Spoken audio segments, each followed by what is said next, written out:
Jonesborough, the oldest town in Tennessee, has a quaint look and quiet charm that make it an ideal setting for the National Storytelling Festival. About 10,000 people attend the event each year.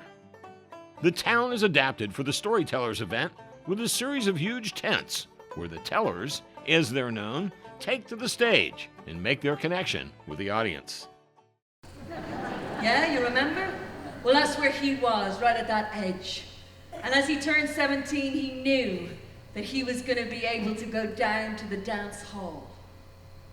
And regardless of their style, the storytellers delight in the simplicity of how their craft is so personal with the people watching and listening. What storytellers say at this festival are doing is they're getting up and there is nothing between them and the audience except the story. They're not using a technology or a medium aside from the story, their voice, their body, the energy of the audience. The tellers have different backgrounds, various approaches, and all manner of stories.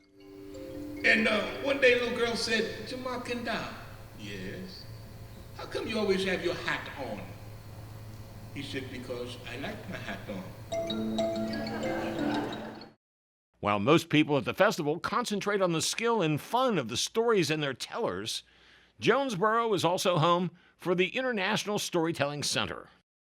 That gives it a global scope, as does Karan Singh Sarah, the executive director of the center. His family arrived in Britain in 1972 as refugees from East Africa.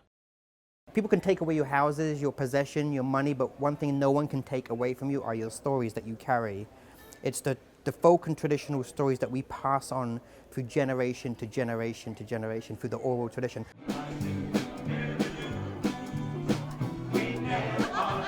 Donald Davis is one of the best known and most popular regulars who has appeared at the festival for many years. When I was 8 years old, my daddy decided he would teach my mother to drive. Because he presents seminars and master storytelling classes, he is known as the Dean of the Storytellers. Storytelling is about identity. So when you're in a place where if somebody becomes unemployed, they would starve before they moved. That's where you find storytelling. If somebody would move 5 times a year to get more pay, that's not a storytelling culture. And so it's all over the country, everywhere, but you've got to go, say, out of Chicago to a farm town, or you've got to go into New York to an ethnic neighborhood to find those priorities. You can see the full version of this segment and much more in this edition of Sentimental Reflections.